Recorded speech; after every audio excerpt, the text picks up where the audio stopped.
Okay, so today we're doing a deep dive into this really compelling story we've sourced, centered on a town called Harmony Creek, and specifically a character named Elias. Right. And the starting point, the thing that shapes everything, is this grievance. The town's steel mill, its heartbeat, they called it, had been silent for 10 years. 10 years, yeah. The source material describes it as leaving the town in a constant low-grade fever of despair.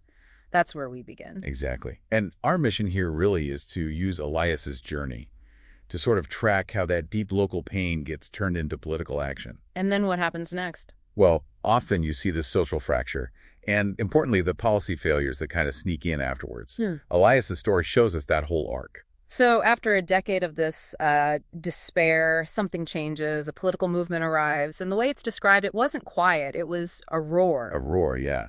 And the message was powerful. It talked about betrayal, by a distant, corrupt elite, and it championed the real people. And for Elias, who felt completely left behind, this must have felt huge.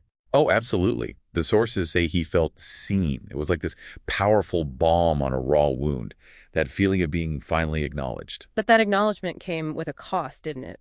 Almost immediately. Almost instantly. You see what the material calls a polarization spiral? It just kicks off. His daughter, Lena, she's a history teacher, right? She tried to warn him. She did. But to Elias, her warnings just sounded like, condescending chatter.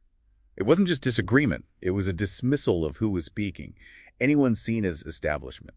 So the trust just evaporated. It wasn't even about the policies yet. Exactly. That's the key insight. The social fabric started tearing right away. Neighbors arguing, families fracturing. And the local paper. Just dismissed. Yeah. Branded fake news.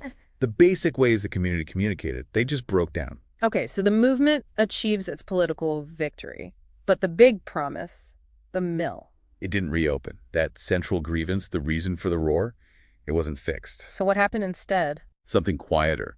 The sources talk about this erosion of norms. Not big dramatic failures, but the slow dismantling of how things worked. Like what? Give us an example. Okay, so the town's utility board. Experienced people, civil servants who knew their jobs, they were replaced systematically. Replaced by who? Loyalists? Loyalists to the movement, yeah. Yeah. People without the same expertise. And the consequence, suddenly water rates mysteriously doubled. And nobody could challenge it. Right. There was no one credible left to hold them accountable, as the source puts it. So instead of prosperity, people got higher bills. And this spread, didn't it? Into schools, too. It did. Lena's classroom. The school board, now stacked with movement allies, started pulling books from her curriculum.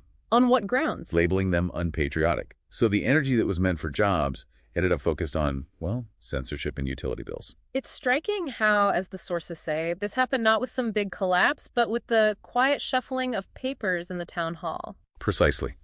The focus shifted entirely from that original economic grievance to controlling local institutions and narratives. Let's jump forward. Years later, what's the situation in Harmony Creek? Well, the promised jobs never came back.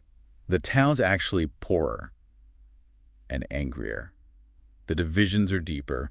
And there's this really poignant moment, the emotional peak maybe, involving Elias's grandson, Leo. Yeah. The source describes Leo asking him just simply, "Grandpa, why don't you and Mommy talk anymore?" Oof. That really hits home. It does.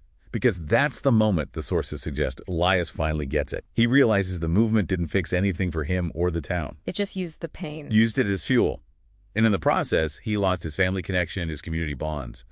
What's left is described as the echo of angry shouts in a valley that had forgotten how to listen. So, pulling this all together for you listening, Yeah. What's the core lesson here from Harmony Creek? I think it's about being really careful to distinguish, Distinguish between the voice that makes you feel heard, that validates real pain. Which is important. Absolutely vital. But you have to separate that from the actual results, the tangible outcomes of the policies that follow. In this case, those outcomes were really damaging. The movement promised to lift the burden, but ended up shifting it, maybe making it heavier in some ways. Exactly. It shifted it onto the soul of Harmony Creek, leaving people poorer, angrier, and the local structures hollowed out. Which brings us to a final thought, something for you to mull over. Okay. If trust in those basic local institutions, the utility board, the school board, town hall, if that trust is completely gone, evaporated, what systems can possibly ensure accountability then? Where does it come from?